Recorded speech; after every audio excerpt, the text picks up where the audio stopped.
Salut à tous et bienvenue dans ce deuxième tuto pour le Camel Trophy FMS version Defender. Bien sûr, les tutos peuvent aussi parfaitement, je pense, convenir pour les autres véhicules de la gamme. Alors, aujourd'hui, qu'est-ce qu'on va voir? On va d'abord changer les roues, donc les roues d'origine qui sont en plastique. Et on va mettre de nouveaux pneus par rapport à ceux qui sont fournis d'origine de chez FMS. Bien sûr, les pneus, je les trouve de très bonne qualité. Donc si vous avez d'autres véhicules ou vous voulez les préserver, c'est de démonter ces pneus-là, les mettre en mousse double densité et de les remonter sur des jantes métal, bien sûr. Donc là, nous, ce qu'on va faire, on va mettre des jantes en métal. On va enlever les amortisseurs qui sont en 100 mm et on passera avec du 90 mm. Donc voilà pour la partie pneumatique amortisseur qu'on va changer. Donc les jantes en métal qui sont là. Voilà. On va monter des Tiger Dog dessus. Voilà, en pneumatique. Pour la partie accessoires, en utilisant l'après de chez Action, j'ai mis un petit coup de bombe sur tous les accessoires. Voilà, pour avoir mis un petit coup de ponçage très gentil avec du Scotch-Brite.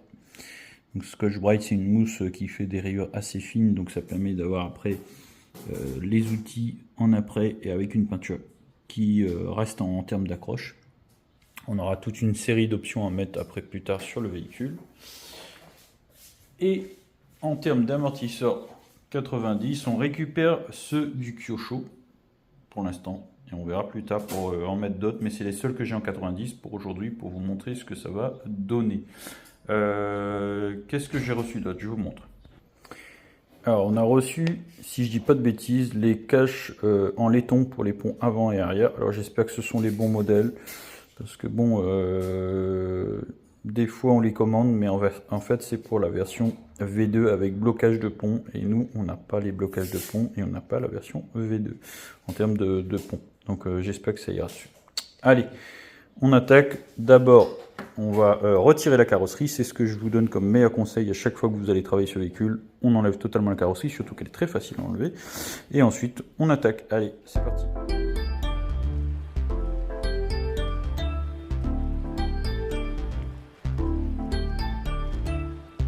Ah voilà, on a enlevé la carrosserie. Mon meilleur conseil, c'est que vous mettiez le véhicule à l'envers, une fois que la carrosserie est enlevée. Moi, j'ai plus les caches au niveau des roues, donc on enlève les caches et on accède directement à l'écrou pour la roue à l'avant et à l'arrière. Ça, il n'y a aucun souci. Ensuite, une fois qu'on aura fait ça, on attaque les amortisseurs. C'est parti. Alors voilà, on a retiré les roues et on va s'occuper des amortisseurs avant de remonter les roues. Ça va être beaucoup plus simple et beaucoup plus facile. Alors, pour la partie arrière comme pour la partie avant, il va falloir enlever les passages de roues. Donc je vous montre. Passage de roues, vous avez une, deux, et vous en avez une troisième vis juste ici. Donc ça, il faut les enlever pour accéder à la vis qui se trouve derrière et qui passe à l'intérieur. Et ensuite, on va retirer la vis qui est ici. Et ensuite, on pourra sortir l'amortisseur. Attention, le lien va sortir. Donc ce que je vous conseille, c'est de faire chacun son tour. Donc là, j'ai déjà enlevé un passage de roue. Vous voyez, ça donne ça. On enlève les deux petites vis ici, une vis là. Faites un côté par un côté, comme ça vous démontez, vous remontez. Il n'y a pas 36 000 vis à se balader. C'est le meilleur conseil que je vous donne. Donc voilà, là on a déjà commencé à enlever le passage de roue de ce côté-ci. Voilà ce que ça donne. Et vous avez accès à la vis qui est juste ici. Allez, on l'enlève, on sort l'amortisseur.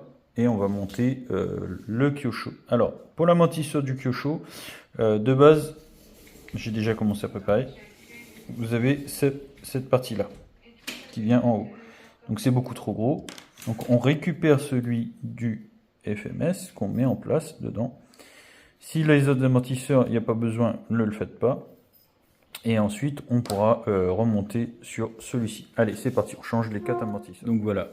Là, j'ai enlevé les amortisseurs arrière, je les ai changés. On enlève les garde-boue. Comme je vous ai dit, la vis du haut, la vis du bas.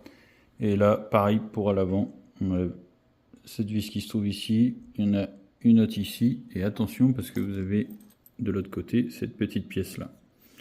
Donc, bien la conserver. Faites attention. Et hop, le passage de roue va sortir. Donc, pareil, on va remettre ces amortisseurs-là. Et voilà les amortisseurs d'origine. Donc, on enlève la petite noix qui se trouve à l'intérieur pour la mettre à la place ici, et celui-là on va le virer aussi. Et une fois qu'on a fait ça, eh ben, on remonte les amortisseurs à l'avant et on sera équipé en full 90 au lieu de 100.